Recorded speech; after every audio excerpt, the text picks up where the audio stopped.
welcome. I'm Simon Armitage, curator and convener of the Poetic strand of the Ripples of Hope Festival. I'm going to open proceedings tonight by reading a poem, and then we can move on to the main event. This poem's called In Praise of Air. I suppose it addresses the idea that everybody should have access to clean air. Everybody should have the right to breathe. But I think by its final line, it actually refers to the human voice and that everybody should have the right to speak. This poem was first printed on catalytic fabric, and it drew nitric oxide out of the air. And it was printed on a poster about 2,000 square meters and hung on the side of a building in Sheffield near a very busy roundabout. We had to apply to the city council for permission to put it there, and twice we were declined, and it came back on the basis that they were worried people were going to read it.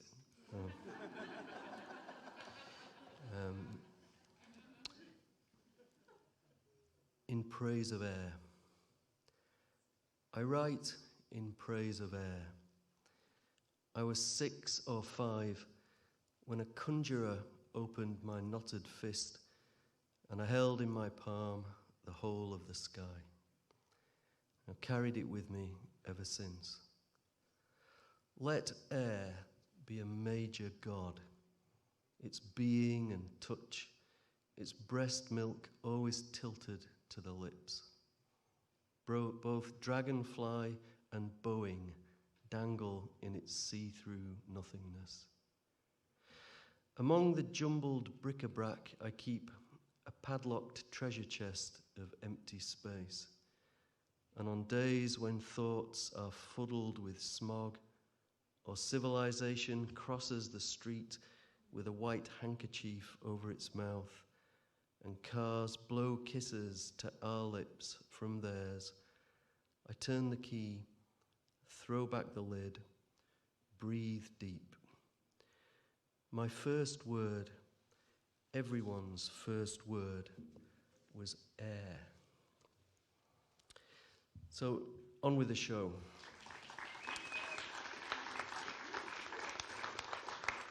Tonight is the second night of our Poetic Declaration. I know this for 3 reasons. 1, it's Saturday, so I'm wearing my jazzy shirt. 2, I now have 2 wristbands. By tomorrow night, I'll be wearing the tricolour wristband of a new utopian nation. And 3, I'm joined by a new group of poets, a new anthology of poets, who are about to give world premieres of their newly commissioned work. In case you weren't aware, around 30 poets have been invited to write a poem in response to one of the 30 articles from the Universal Declaration of Human Rights. We heard a third of them last night. We're going to hear a third of them tonight, and tomorrow night we'll hear the remaining third. 3 poets, Togara, Muzanenhamo, Victoria, Redel, and Kwame Dawes, will be joining us remotely. But here with us, living, breathing, and actual, are, and I've asked them to give a little wave when their name is called, Bitez, Vona Groake, Isaiah Hull, Caroline Bird, Karen McCarthy Woolf, Jennifer Wong, and Luke Wright.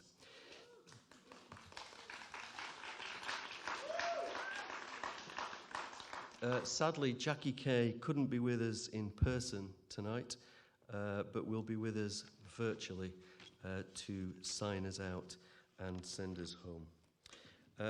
You've already done it, you got there before me, but please could we give a warm Manchester Saturday night jazzy shirt welcome to our poets and also to our house musician for this weekend, Jade Mystery.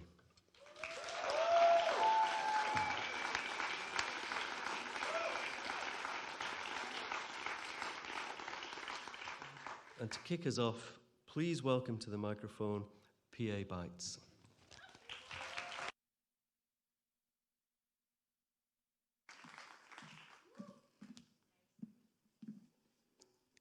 Hello, guys. My article is Article 11, Innocent Until Proven Guilty, and this poem is called The Naked Eye. Innocence cannot be recognized by the naked eye. Just ask the Birmingham 6 or the Central Park 5. Dylan Roof scoffed down a burger after murdering 9. Uncle Sam probably has his picture up on a shrine. Atomic bombs make the orders. Mouths of misfortune left by court-appointed lawyers, citizens hung, drawn, and quartered, like swollen scapegoats sent to the slaughter. Live roadside oblivions for our sons and daughters. Innocence cannot be recognized by the naked eye. Just ask the Birmingham 6 or the Central Park 5. Dylan Roof scoffed down a burger after murdering 9. Uncle Sam probably has his picture up in a shrine. Innocence cannot be recognized by the naked eye. Just ask the Birmingham 6 or the Central Park 5. Dylan Roof scoffed down a burger after murdering 9. Uncle Sam probably has his picture up in a shrine. For 8 minutes and 46 seconds, we watch abyss in high definition when shrapnel punctures the skin of foreign children. War is a pistol pointed at infants. The law itself has become a delinquent contingent on pocket pigments. Oh, humans, we love a good witch hunt. Innocence cannot be recognized by the naked eye. Just ask the Birmingham 6 or the Central Park 5. Dylan Roof scoffed down a burger after murdering 9. Uncle Sam probably has his picture up in a shrine. Intestines drop from the sky. Children detonate in Palestine. A warlord drinks cyanide to evade his war crimes.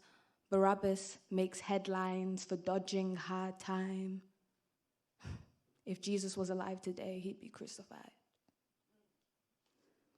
Innocence cannot be recognized with the naked eye. Just ask the Birmingham 6 or the Central Park 5. Dylan Roof scoffed down a burger after murdering 9. Uncle Sam probably has his picture up in a shrine. Ali Ayman Abu Aliyah, Clementa C. Pickney, Cynthia Marie Graham Hurd, Susie Jackson, Ethel Lee Lance, DePayne Middleton, Tawanza Sanders, Daniel L. Simmons Owenda, Sharonda Coleman Singleton, Myra Thompson, Kevin Richardson, Raymond Santana, Antron McCrae, Yusuf Salam, Corey Wise, Hugh Galligan, Patrick Joseph Hill, Jared Hunter, Richard McClenny, William Power, John Walker, George Floyd. Thank you. I have one more poem. This poem is called Iceoli Cranes. Silent talk captioned by quiet plane. Block to block of bricks, Iceoli cranes. Love evaporates and then it rains as waterfalls flood my face. Love is oil, the soil, the tall, the cycle of the things that crawl, the call of the crying world trapped in the sound of a dying girl. Rumblings of a mute maiming, living like an oil painting, beautiful but very still. Performing health, organic ill, the mockingbird we mock and kill, like an arrogant eagle who ogles the vulture's skill at salivating on its starving meal. We toss love into landfields, burn fields of daffodils after volcanic moods are distilled to yield evil. Politics eclipse brains, earth-gutted ocean maze, flowing just beneath our gaze, brittle brave in our corporal cage. Each and every phase could have been penned on a page. Sorrow-stained days, new births and budding pains, I see holy cranes. The rose is ruined, the dirt remains. Suited men, crooks every now and then, continents are hemorrhaging. The tightrope is very thin. Thank you.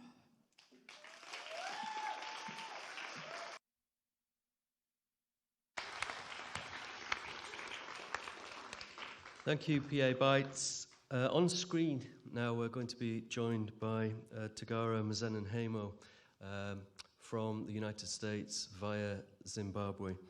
Togara chose to write about Article 13, the freedom to move. His poem is called Serge and Eleanor. We've been this week fantasizing quite a lot about further declarations of human rights, distant articles. Article 71, the right to write long poems, as long as you want them to be. And Togara has asserted that right.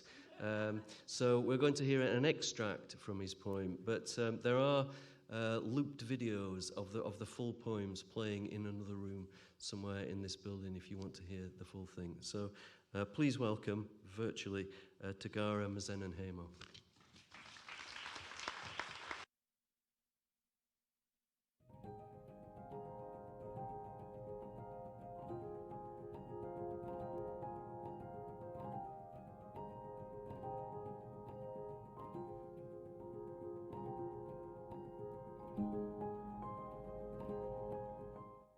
Article 13 states that everyone has the right to freedom and movement and residence within the borders of each state.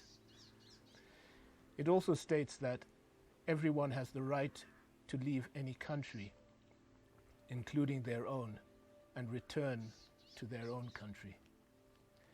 I chose to write about Article 13, given that there are a lot of restrictions to the movement of people to enter other countries or even to leave their own. A lot of lives have been put at risk and a lot of lives have been lost due to this lack of freedom.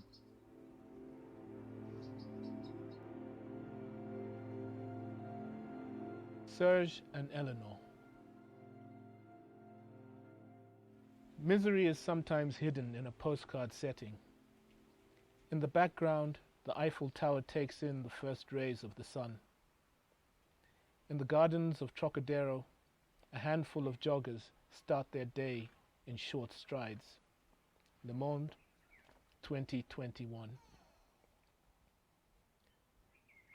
I held my 3 fingers to the winds of the north, to the winds of the Levant, to the winds of the south, to the winds of the setting sun.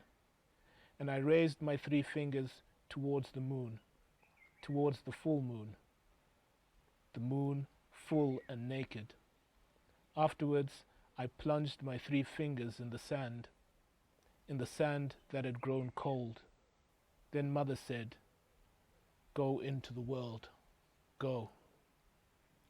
Viaticum, Birago Diop. Part 1, Serge, 1994.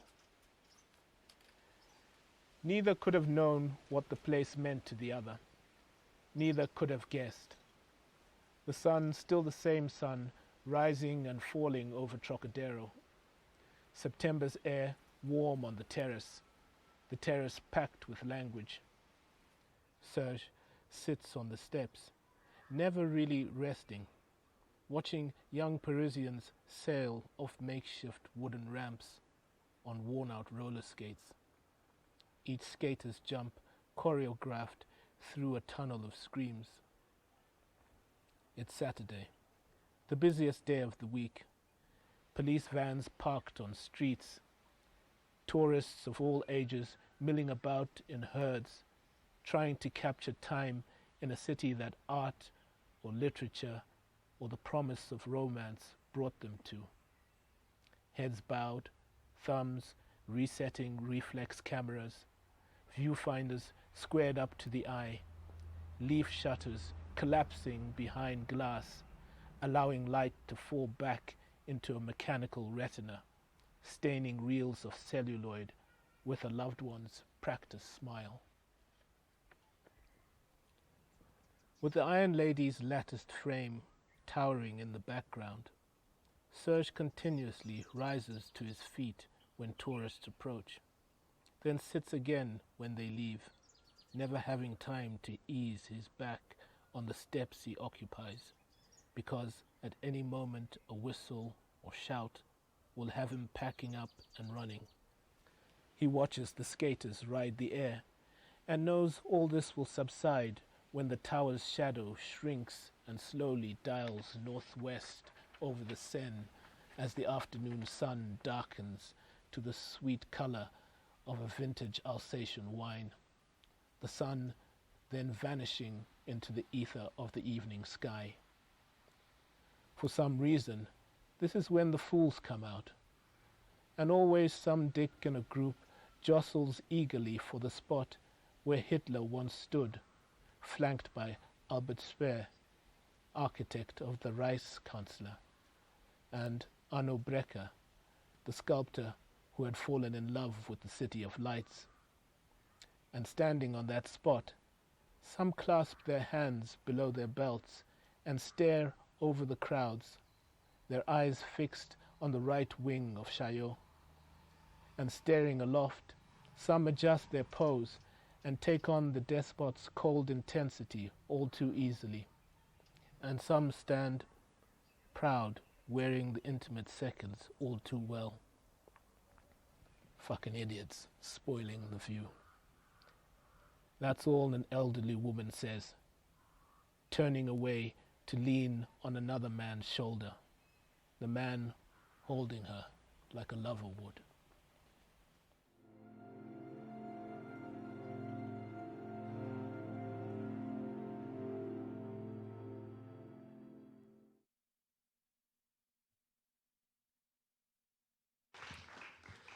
We're now going to hear from Victoria Redel. Her poem speaks to several different articles: the right to speak, the right to seek a safe place to live, the right to a nationality, and the right to own property and belongings of your own. Her poem is called "We Petition You." Please welcome Victoria Redel.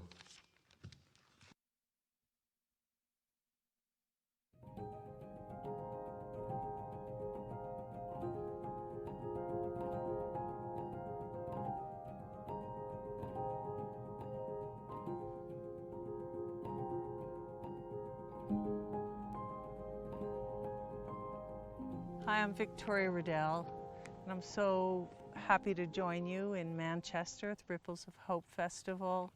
And I'm joining you from Utah, and we're having all sorts of weather. We've had thunder, there's been bees buzzing around, so you might get a little bit of all of it. The poem that I wrote, I was responding to 3 of the Articles of Declaration, and 14, 15, and 17. And 14, as you know, is the right to seek and enjoy asylum from persecution. Article 15 is the right to a nationality. Article 17 is the right to own property or not arbitrarily be deprived of your property.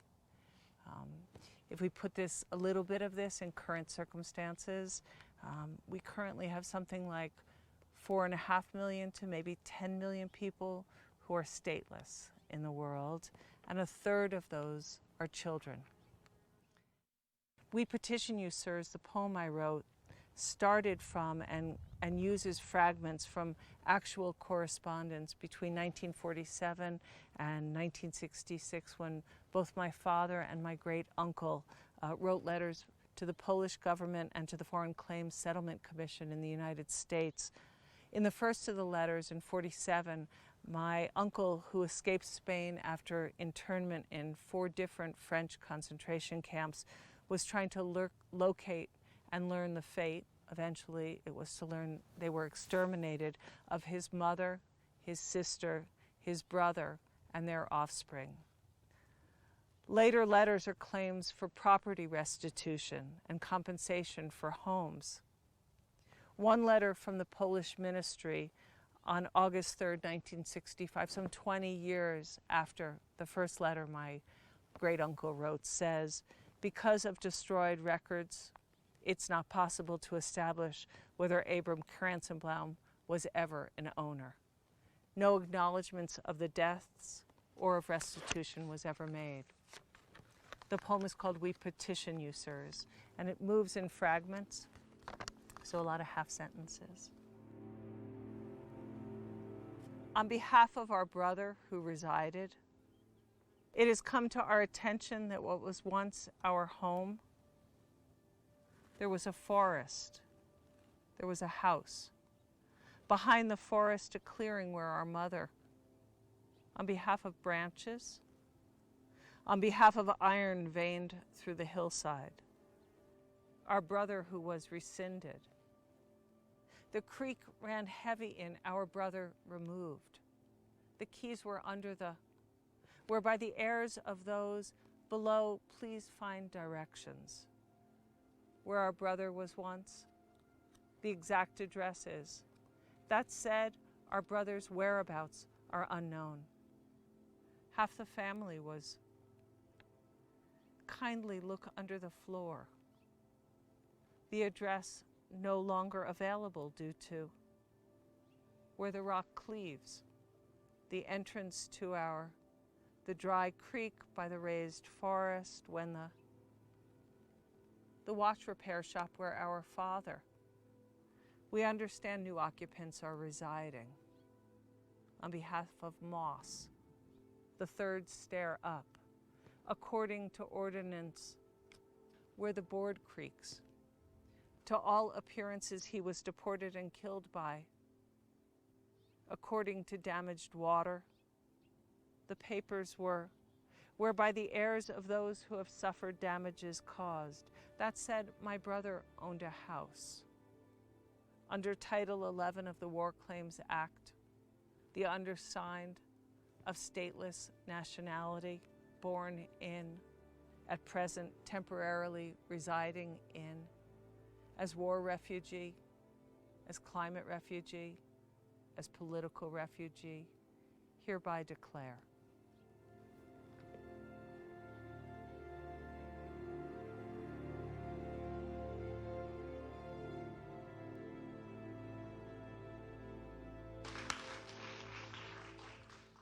Thank you, Victoria. Please welcome Vona Groake.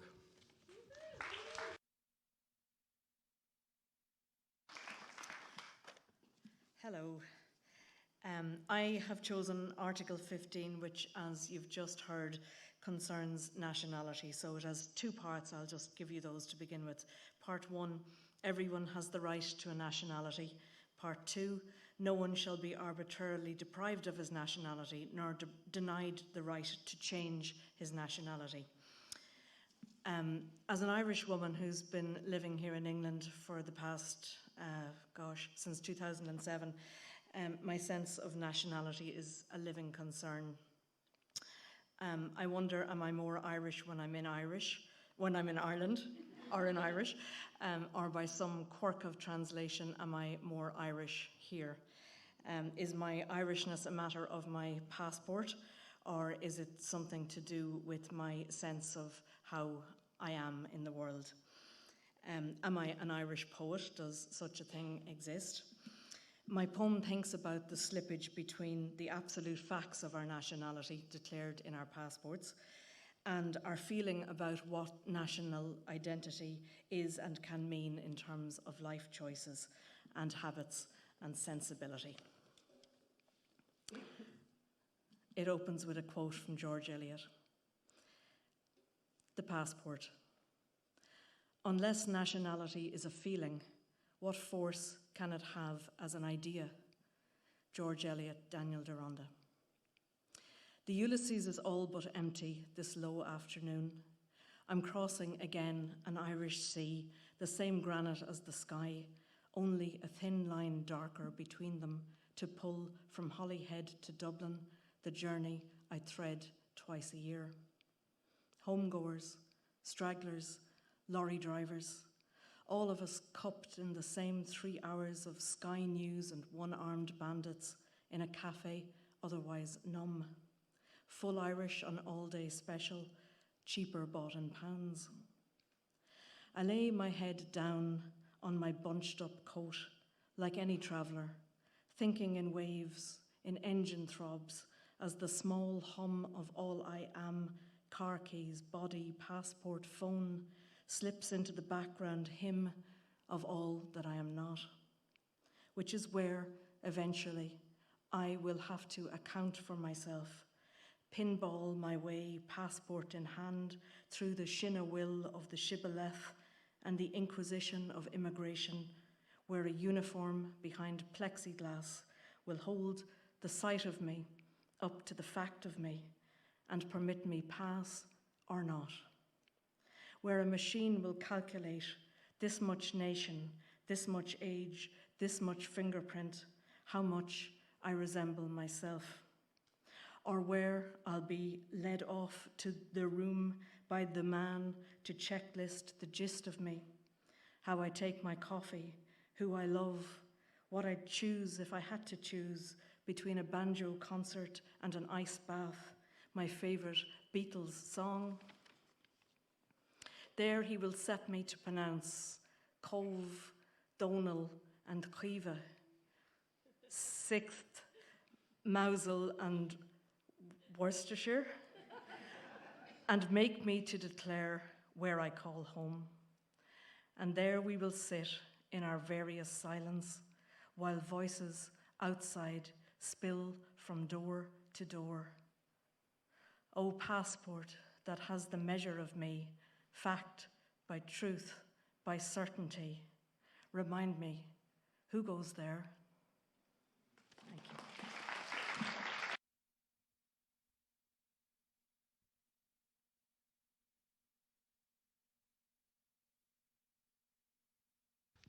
Thank you very much, Vona. Please welcome Isaiah Hull.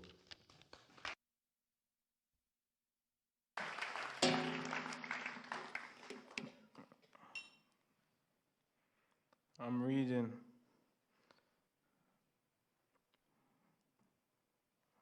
There's rights to family and marriage.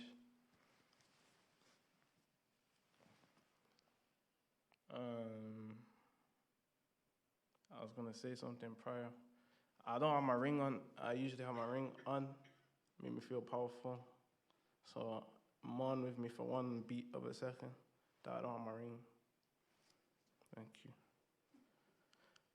Are we marriage if when I look at you I see progeny, future Afro picnic, songs I couldn't sleep, so Nana used to sing me, knowing she was marriage more than once, but felt so multiplied in distances.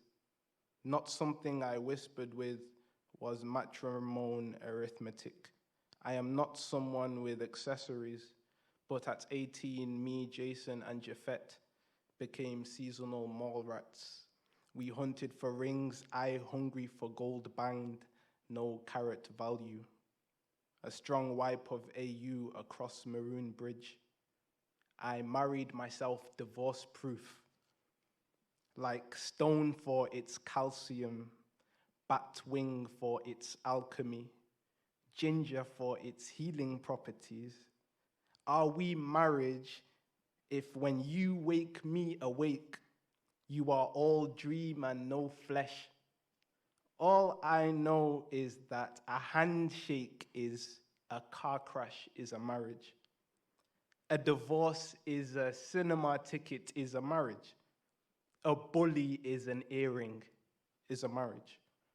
An agreement made over the phone in haste is a time and date, is a curtain draped over chest plate, is an unmasked face, is a keyhole, a window is a marriage.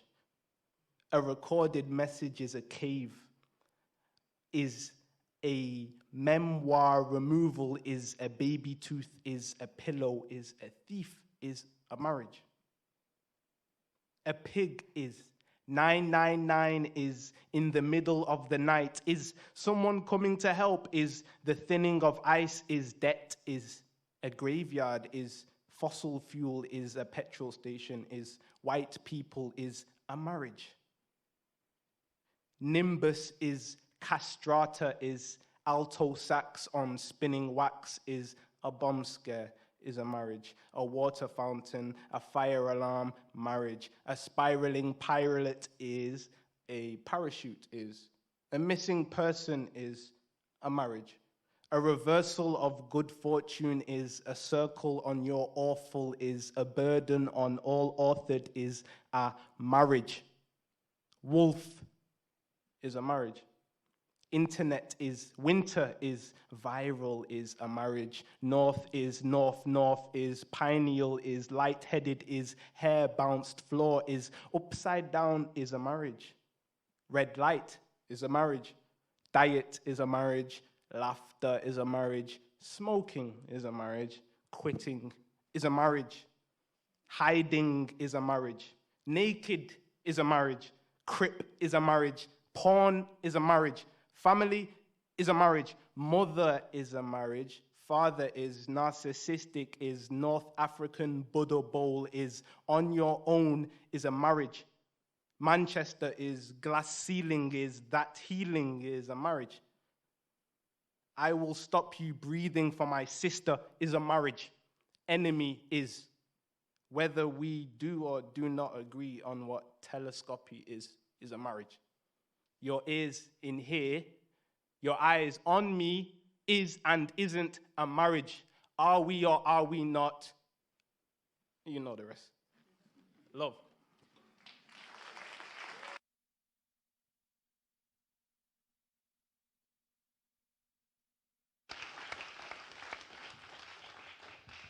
Thank you, Isaiah. Please welcome Caroline Bird.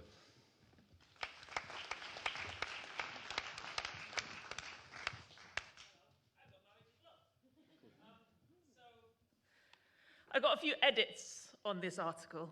So it starts with men and women of full age without any limitation due to race, nationality, or religion have the right to marry and to found a family. Now, I mean, it might just be me, but that still sounds a bit straight. Like, I don't know why they have to say men and women of full age either. Like, why not just say every adult, and then that would solve that problem without any limitation. And then race, nationality, religion, or sexuality. I would appreciate that. And then I think if they changed it to that, then the third bit I would be more comfortable with, which is the family is the natural and fundamental group unit of society and is entitled to protection by society and the state. And then I would feel included in that word natural, I think. Because I'm a gay, divorced woman.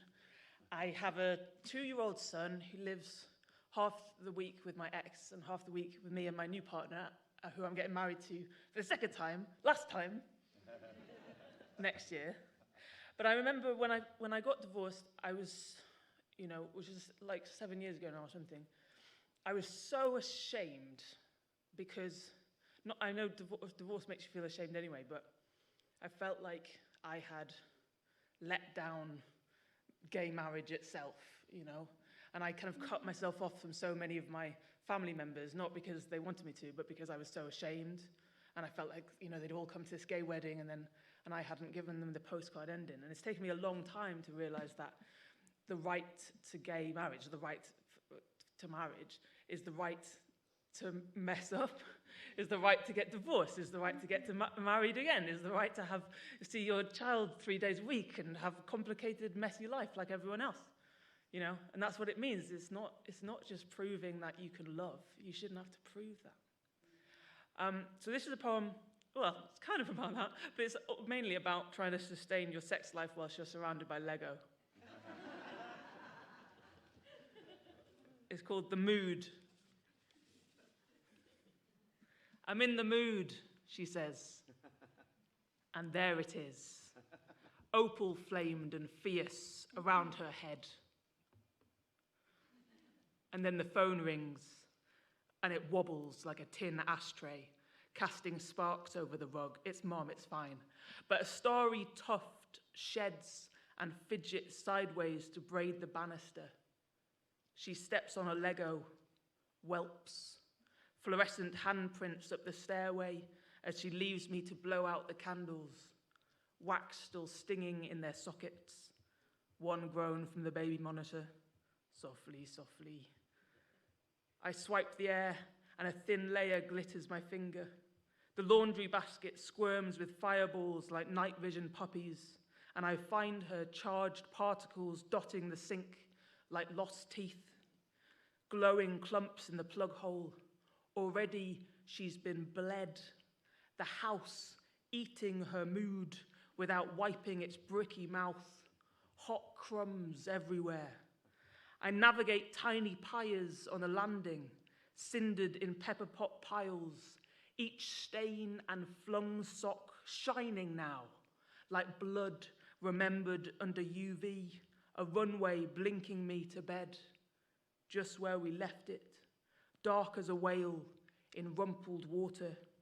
I hang a coat hanger, she stacks a book and releases a sigh, visible and gold, swirling up around us like magnetized filings, marshalling into a heart shape, then a crib, then a credit card, a crucifix, her reflection creased in a river that changes with a splash into my face, my son's, my ex's, all four mashed together in this luminous puree, flooding the room with brightness, harsh as a closing nightclub, a primary school foyer, and we look at each other with the dimmer switch up, and our clothes all zips and buttons, and our skin too warm, before we clamber in the sheets to make love in the light of our life.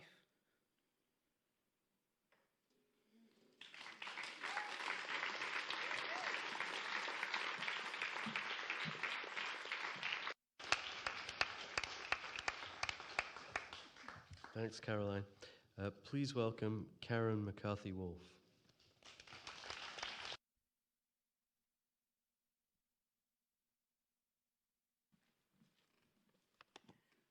Hi. Oh, that was gorgeous, Caroline. Thank you. It's like, oh, I'm going to go after Caroline. Simon's got this thing. He doesn't tell you where you're going to go. You're like, is it me next? Anyway, whatever. So I chose Article 17, which was the right to own property alone, as well as in association with others, and which is in two parts. This also, not to be arbitrarily deprived of your property. And one of the reasons I chose it was because, fundamentally, I was like, what? I don't know if I agree with that at all. Why? Why is that a human right? I mean, in fact, Victoria answered that very beautifully earlier. But for me, I mean, I'd been writing a lot about gentrification, and gentrification as a sort of global impact of, even this idea of property, it's like property and we think home, but actually that's new, relatively. Is a home a property, or is that a home and a place to live? And, I felt really, really conflicted about it, and, it's kind of like, yeah, we all like a bit of bling and stuff and our things, but equally, we're kind of at this point where we can see the kind of impacts of the, kind of global politic of consumerism at its peak. Is it at its peak? Yeah, maybe, because nearly everything, has been or is being consumed. Yeah, and I suppose I also was thinking, when I wrote it, this, I thought, well, when was, the Declaration enshrined? When was it proclaimed? And it was in 1948, on the 10th of December in Paris. And I suppose it was this, kind of very much in this spirit of, post-war reparation, and sort of thinking, sort of latterly around that, thinking about that idea of owning property together, and, we have here the NHS, the welfare state. Is that a property that we own together? So those were sort of some of the things that I was thinking about when I wrote the piece. And it's called, at the moment, Or Bad, which is a sort of poem of the morning. And that this is an article, an object of property, aka her body, is where I've arrived, pushing into the morning, thankful for chitter-chatter, birds in conversation, the graceful catharsis of trees. And when I walk through swathes of green, churning, that soothes thoughts of how to write this End of, will it ever end? Spectacle economy, an academic term, as in what they do, they, as in governments, corporations, whose arms are our arms, digits swiping screens, checking prices, whose mouths are our mouths to feed, whose mouths are genocidal loggers, busy crunching lichen, vomiting monkeys, these entities that are, linguistically speaking, also bodies, who hide and seek, while we look elsewhere. These entities who make sorcery when our eyes are barely averted or poked out. And still, there are men who pay to enter, children, their chubby little torsos and dimpled knees, as if purchase makes property. And it's essential to keep looking up at feathery white clouds, white stucco above shops, into white space as it sticks and burns like fingers stuck to an ice cube tray in a raided fridge, groping for lollies. Remembering how this cartography of pacing, this walking away, is illuminated under an industrial chimney, its plumes seeping into sky that is also owned, as sky is also occupied air, where geese fly, wings lifting them away from the gavage of industrial liver farming. Gavage rhymes with. And these creatures, human, like to eat this expensive and desirable stuff. And where are the graveyards, headstones, shorelines, riverbeds, canyons, creeks, fonts, doorways? Where are the unowned spaces, lived in or empty? Let the ladder ascend to a high plain, a meadow, loaned and contingent, where pigeons' wings purr, loud and sudden as engines. Thank you.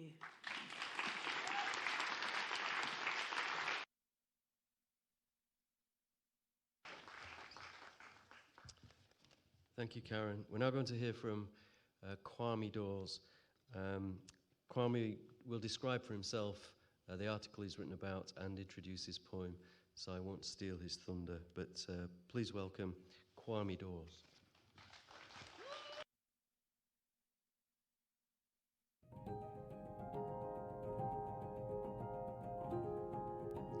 The griot considers the 18th article of the Universal Declaration of Human Rights.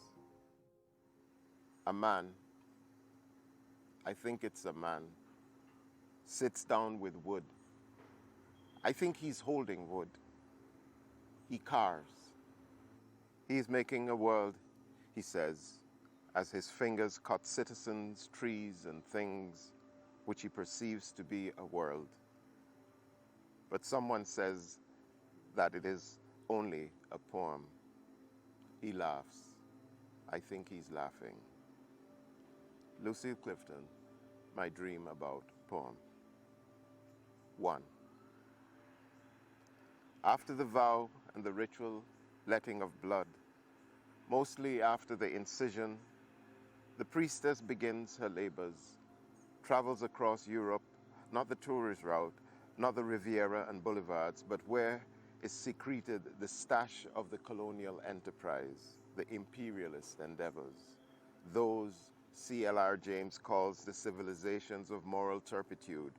Find, they said, a people weakened by kindness, overwhelm them with lies, with betrayals, with assignations, plot for the murder of operators, practice deceit, live by deceit, master deceit, then slaughter, slaughter, slaughter.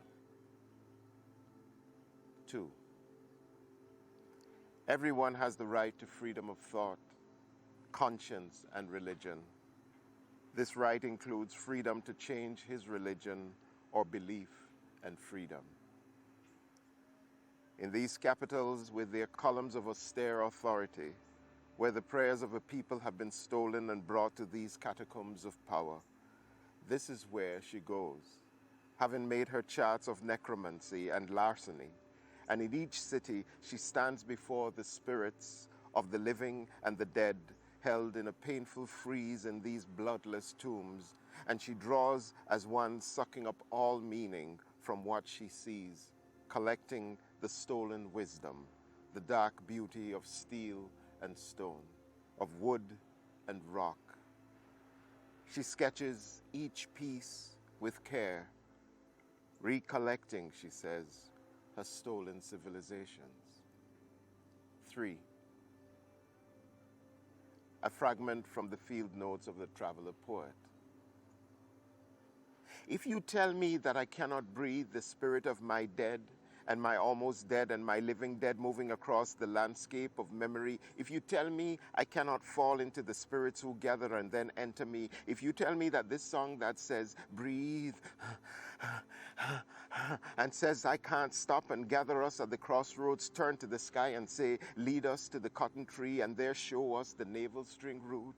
If you tell me that the drumbeat is not the center of me, if you silence my ghost and duppies, my fears and delights, if you ban my herbs, if you ban my roots, if you ban my drum, if you ban my songs, then you are not merely taking away my rights, nothing so ordinary, nothing so temporal, but you are saying, let us exterminate them, let us destroy them, let us end them. It's an old story, repeated in brute ingenuity. And this song we sing has risen from the earth and will do so again and again and again, the way tomorrow insists. 4. Either alone or in community with others, and in public or private, to manifest his religion or belief in teaching, practice, worship, and observance. She arrives at last on the island of St. Vincent by boat in a cotton dress and dusty boots. This woman is carrying a satchel full of sketchbooks, rugged, leather-bound. She waves down a taxi and asks to be taken as far as the law allows. The windscreen wiper pushing the soft, dark ash of cataclysm until somewhere nondescript the car slows. We have to come off here, the driver says. There, the coconut trees have turned seaward. The sky is dusk, though it is still mid-morning. As soon as she steps out, her dress turns ashen, her face covered in dust. From there, she can see Soufri's dark breath filling the sky. There, as if to ritualize all beginnings, as she watches this ancient cycle of destruction and birth, she says to the dark air, we have been known to put words into the mouth of spirits. God is too high, and justice too far away. If it is Western, if it is the final Europe in my mind, if in the middle of my life I am turning the final turn into the shining dark, let me come to it whole and holy, not afraid, not lonely. Ah, Lucille Clifton. Amen. Ashe, Ashe, Ashe.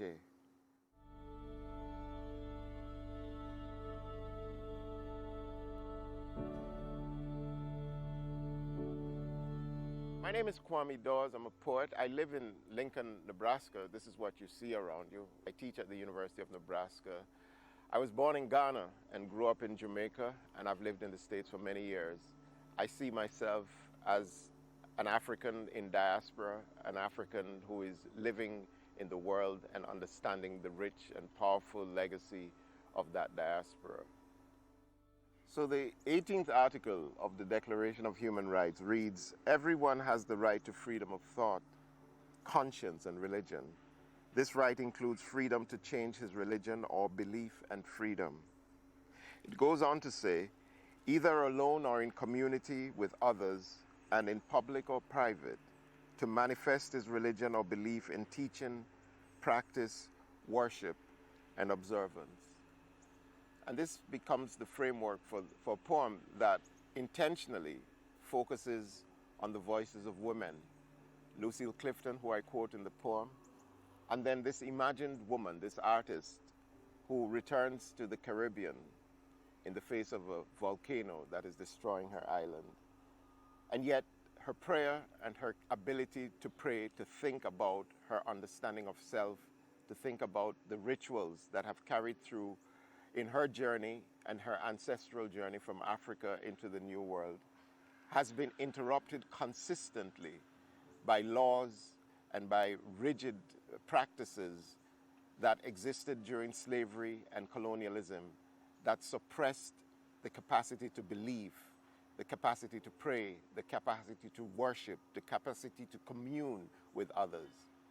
And this declaration speaks to the need for that, because as she says at some point in the poem, to deny that right is to exterminate the self. It is to exterminate the human. And this is why in this poem, the ability to speak it and to speak of the importance of faith or even lack of faith is critical to our understanding of our humanity and necessary, a right that we must protect and cherish.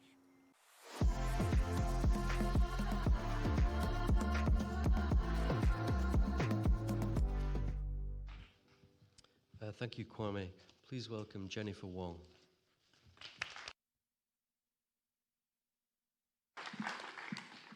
Thank you. I've chosen to write about Article 19, and I think to me it's very important. Everyone has the right to freedom of opinion and expression.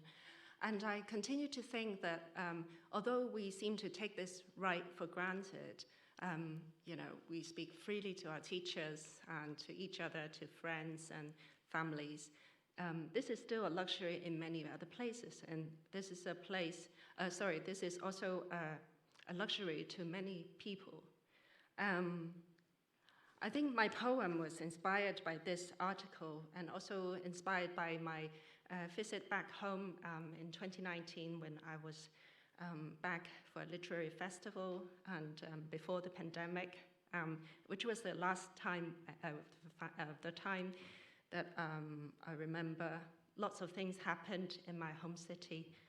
And I still remember very fragmentary images, including sitting at home with my parents, watching the TV where lots of things have happened. You see lots of clashes, and when you went outside into the streets, you see lots of damaged properties. You encounter lots of shops where you went inside and people were fixing the windows, shop windows, and the metro stations were covered up with bandages, bandage-like canvases, and so on. So it's really hard to get through the city and try to enjoy yourself and try to carry on with the literary festival as well. So I think, to me, this is a very important right to write about and think about. And I also think about if people do not have the right to expression, what happened to writers and artists? What can we do? And poetry really is important in making things happen, and we need to acknowledge that. I think also that what if we cannot sing Lady Gaga's song anymore, or just can you imagine that?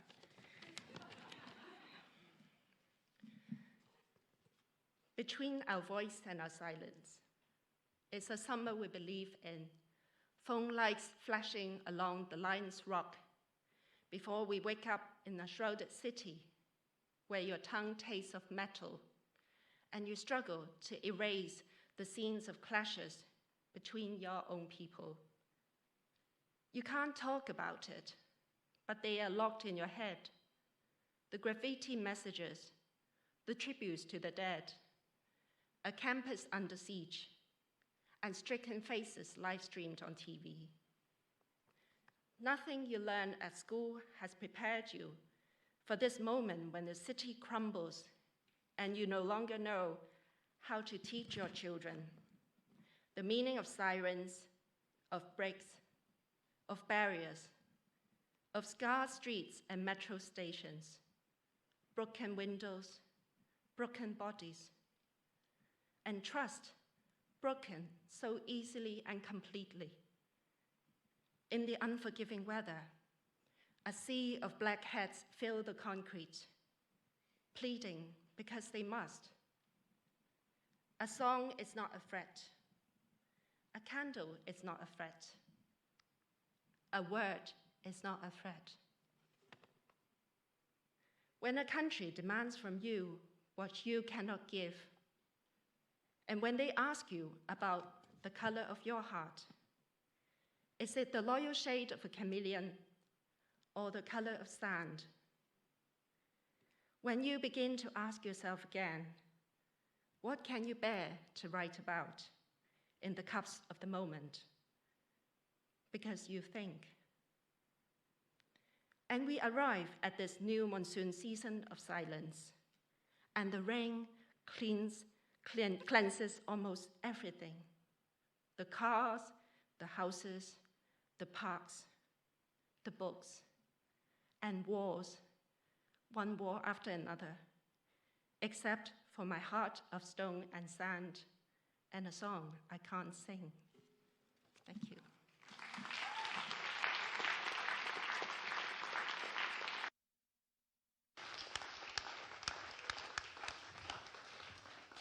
Thank you, Jennifer. Please welcome Luke Wright.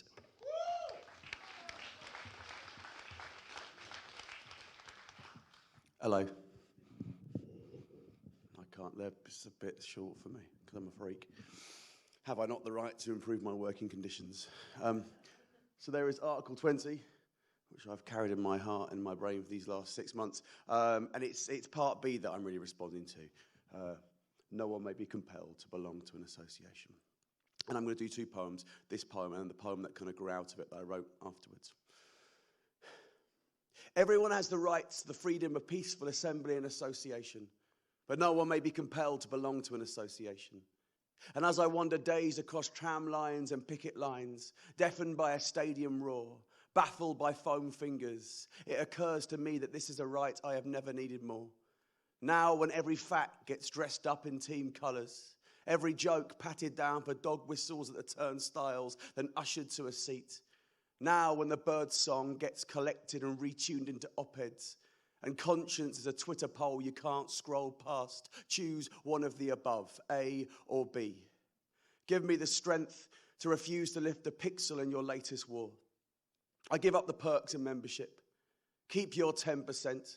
Your free gift, your bad faith mic drop. You cannot make me lace my spats and limber up. You can't make me dance.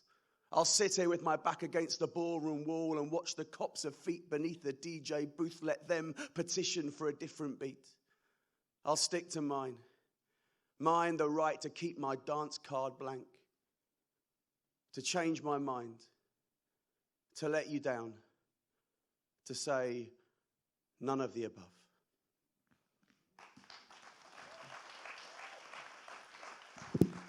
And the poem that grew out of that borrows a line from it. So I guess the descendants of Bobby Kenny own about 1% of this poem, but I'll just lawyer up. So this is a poem called Beachhead.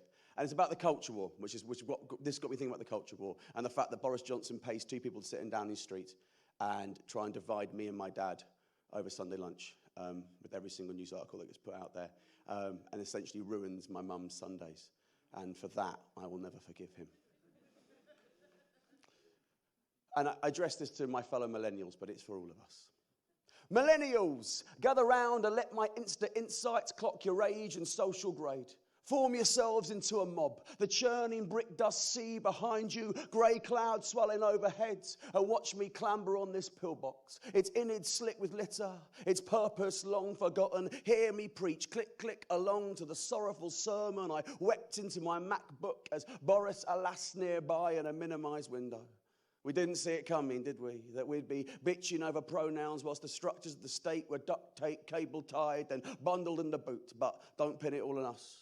Blame Generation X and the Rotterdam salads, their grand designs and the noughties land grab of all the decent rundown seaside towns, those bastards. Blame good design, capitulation to the colour wheel. Blame all this good living. It wasn't our intention, but we made being the good guys look like being the bad guys. Oh, I dreamt of revolutions, but I can't be asked to rinse this carton out. I gawp at docks of Chinese peasants melting plastic down, recognise the brand names on the bags, then wrap my compromise around my neck like a vintage scarf and take it for long walks around one of the less fashionable run-down seaside towns and contemplate how it will go from here as Gen Z manufacture memes to mock our Hufflepuff humble brags and our stupid skinny jeans. Of course our parents double down on history that they learned by rote and how the empire did such good. Just look at all those statues, they look like truth. No one wants to admit they've been a dick their whole lives. What's to stop them stepping round the bars of our manufactured rage as I declare today I will not lift a pixel in this culture war? As if I hadn't picked my side some 20 years ago.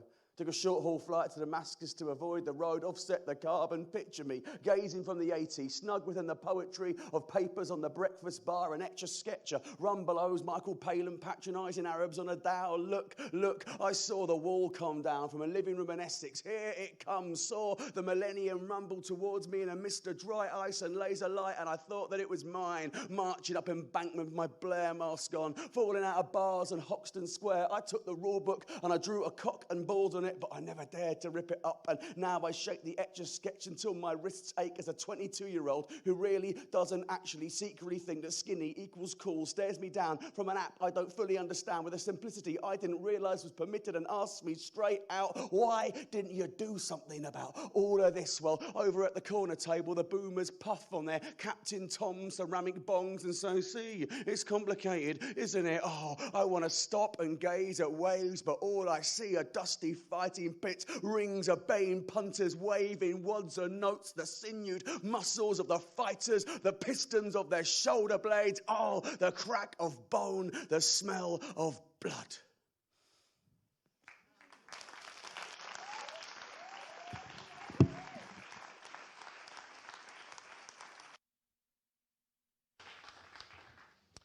Thanks very much, Luke. As I said earlier, we're sad and we're sorry that Jackie Kay couldn't be here tonight, but here's one she made earlier.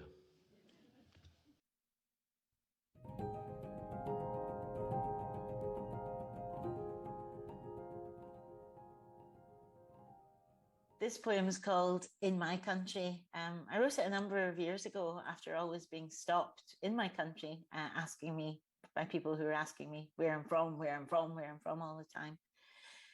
In my country, walking by the waters, down where an honest river shakes hands with the sea, a woman passed round me in a slow, watchful circle, as if I were a superstition or the worst dregs of her imagination. So when she finally spoke, her words spliced into bars of an old wheel, a segment of air. Where do you come from? Here, I said. Here. These parts.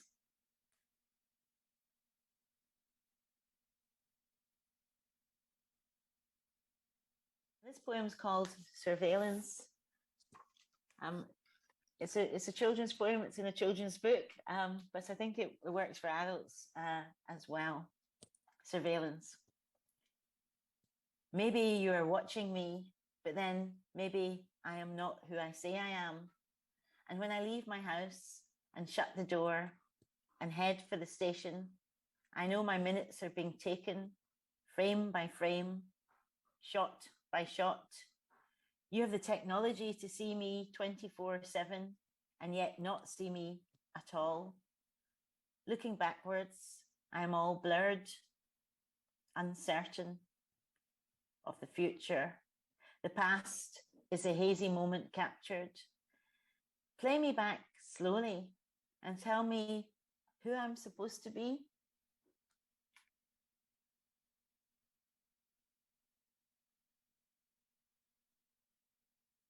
I was at Heathrow Airport once and I heard this message come over the tannoy. Would Jane Eyre come to the information desk? So I rushed to the information desk myself to see what she looked like after all this time. Would Jane Eyre come to the information desk? The speaker voice at Heathrow Airport said. There I was, minding my own business. And when she came near, she was shouting, "My name is Bertha. My name is not Jane Eyre. I come from Kingston, Jamaica. Look here." Well, they placed handcuffs on her. Ras.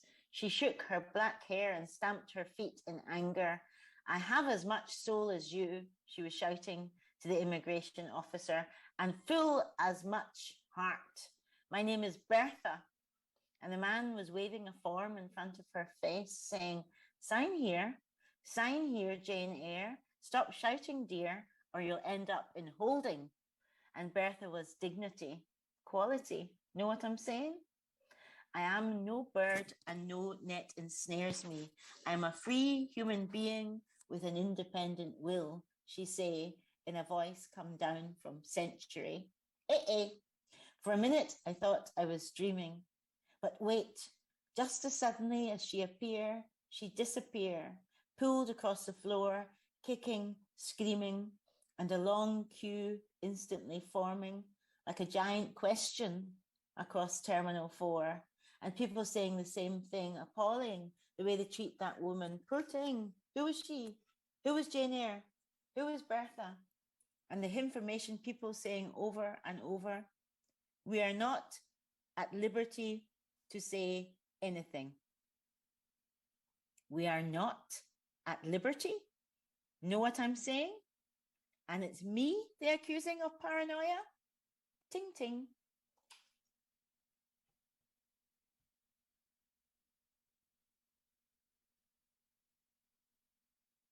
It's been good to be with you virtually for this this Hope Festival.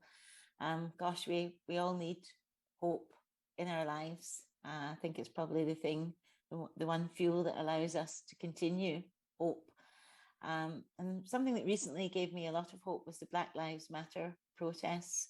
My son was on one of those with his friends, and he actually got injured on the march quite badly, and he couldn't cook for his friends that night. He was hobbling around on curtain poles that he'd made into crutches.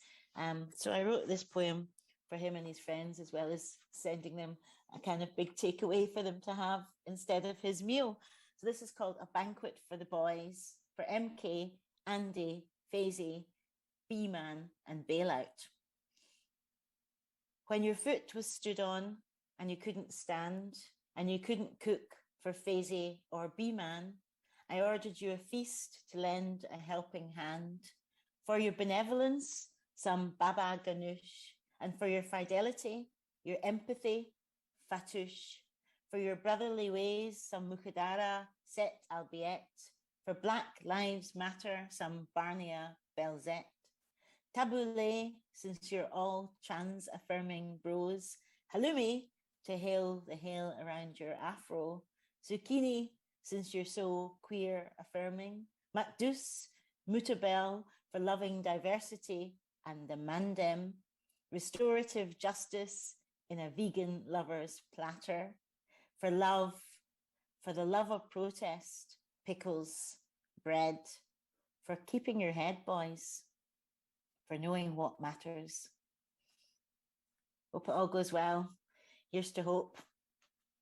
Bye.